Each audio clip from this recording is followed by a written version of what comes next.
o neno máis guapo. Son o neno máis espirido, fermoso e guapo de toda a miña aldea. Isto é o que todos din, non é invención miña. Trátase dunha verdade obxectiva. Como di o meu avó, son o neno máis guapo e non hai máis que falar. Claro, que isto non é moito ser, porque na miña aldea son o único neno que hai. Supoño que terás oído historias de aldeas esquecidas que van morrendo pouco a pouco, sen nenos, poboadas por vellos cada vez máis velloqueiros. Pois eu son o único neno que queda na miña aldea, aínda que, en realidade, eu non quedei aquí. Déixame que che explique.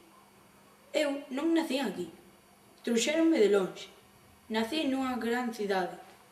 Vivía no andar 12 dun enorme edificio de 16 alturas con 3 ascensores, un para os números pares, outro para os impares e o terceiro, un chisco máis grande, era un montacargas, que paraba en todos os pisos.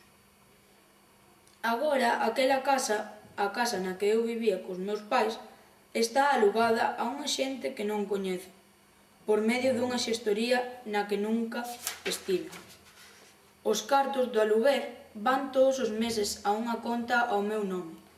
O meu avó ensíname puntualmente a libretiña de aforros, co novo ingreso, e logo volve a guardar nunha caixa metálica, debaixo da cama, onde agacha os documentos que considera máis importantes, dende a súa propia partida de nacemento hasta os retrincos do xornal co accidente dos meus pais. A libretiña de aforros vai tendo xa unha cantidade considerable, pero eu non podo dispor deses cartos ata que cumpra os 18 anos. Miña madriña, o que me queda? Non teño cartos nin para mercar unha PlayStation nin a Xbox. E non hai maneira de convencer os meus avós de que é fundamental para o meu desenvolvemento físico e intelectual o dispor dunha videoconsola. Faleilles moitas veces de todas as vantaxes que teñen a maquiniña, que era unha boa introdución á informática, que se melloraba a coordinación espazo-temporal do individuo, que se a psicomotricidade. O avó mirábame sempre coa ollada retranqueira que ten e logo di, dando o caso por pechado: vai chamar as vacas e xa verás como melloras o teu espacio temporal. O de chamar as vacas eu non sabía moi ben o que era. A primeira vez que mo mandou a miña avoa saín fora e berrei: Lunfarda, Pantoja, vinde aquí. Aqueles eran os nomes das dúas vacas dos meus avós. Eles din que non as teñen porque dean cartos, porque de certo non os dan, senón para entreterse con ela. Eu sempre lles digo que para se entreter non hai máis nada como as videoconsolas, pero os meus avós sonche de outro tempo. Como che ia contando, aquela primeira vez que a avó me mandou chamar as vacas, non había moito tempo que vivía con eles. Eu saín todo rufo pola porta da casa e berrei con todas as miñas forzas dos meus pulmóns: Pantoja, Lunfarda, vinde, bonitas. Pero as condenadas vacas non viñeron, e a miña avoa escachaba de risa nas miñas costas. Pasmonciño, chamoume.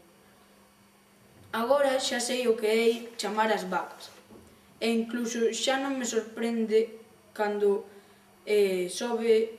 a avoa sobe ao vello Santana do avó e dille: vai chamando a modo, Manolo, vai chamando devagar, que é unha frase que lle repite en canto o meu avó pon o todoterreo a máis de 20 km/h. Non vaias tan rápido, Manolo, di a vella, rebulindo molesta no sento. Vai chamando a modo. Ao pouco engade: Manolo, ten cuidado que aí tes unha curva. Xa o sei, muller, respóndelle o avó, anoxado de tantas inxerencias ao seu estilo de condución. A curva leva aí toda a vida, como non hai de coñecer? Neste cruzamento chocou Pepe do Barreiro, di a avó un chisco máis adiante. Un camión que pasaba levoulle por diante todo o capó. Leva moito cuidado. Xa o sei, muller, repite o avó molesto. Iso pasou fai 23 anos, e dende aquela andas coas mesmas andrómenas. Cuidado, Manolo, que aí tes unha vaca. xa vi muller, pero como non faga salto de altura, non sei como vai pasar pa enriba do valado. Cuidado, Manolo, que aí tes que respeitar os top. Xa sei. E o avó saca a pucha facendo unha reverencia respetuosa. Como está vostede, señor Stop? Cada vez que van os dous xuntos no coche, repiten máis ou menos as mesmas palabras, as mesmas frases e os mesmos xestos, como a uns actores que representan ano tras ano a mesma obra de teatro. Déixate de carallades e vai chamando a moza. Conclúe sempre a avó anoxada, sempre igual.